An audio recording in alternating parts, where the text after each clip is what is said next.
Have you ever stopped to ponder the significance of fundamental rights?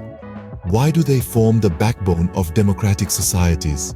Today, we dive into the intricate world of fundamental rights as laid out by the Indian Constitution, a document that has shaped the world's largest democracy. Our journey begins with the right to equality, a principle so profound it forms the very bedrock of our society. This right, enshrined in Articles 14 to 18, promises equality before the law and the prohibition of discrimination. It abolishes untouchability and forbids titles. Imagine a society where every individual, regardless of their status, wealth or birth, stands equal in the eyes of the law. That, my friends, is the power of the right to equality. Next, we explore the right to freedom, outlined in Articles 19 to 22.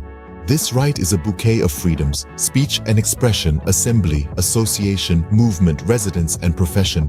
It also offers protection in respect to conviction for offenses. Think about the significance of being able to voice your opinion without fear, or choosing your profession without undue interference.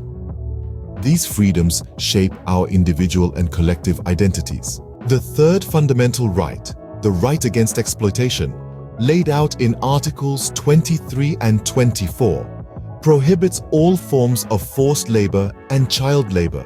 Picture a world where every child gets a chance to go to school and every adult works under fair conditions. That is the promise of this right. The right to freedom of religion, enshrined in Articles 25 to 28, ensures freedom of conscience and free profession, practice, and propagation of religion.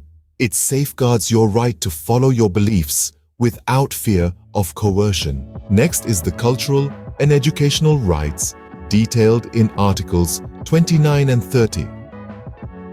These rights protect the interests of minorities by allowing them to preserve their culture, script, and language.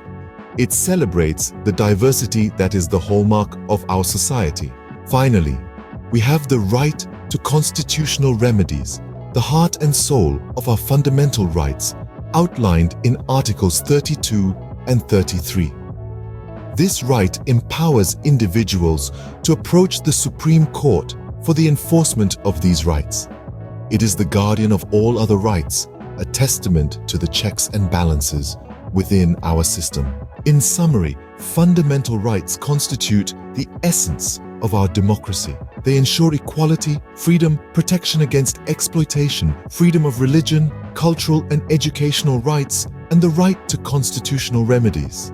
These rights, intertwined and interdependent, form a robust framework that safeguards our liberties and promotes social justice. So the next time you reflect upon the importance of fundamental rights, remember their power, their potential, and their promise. They are not mere words on paper, but living principles that shape our society, our values, and ultimately, our destiny.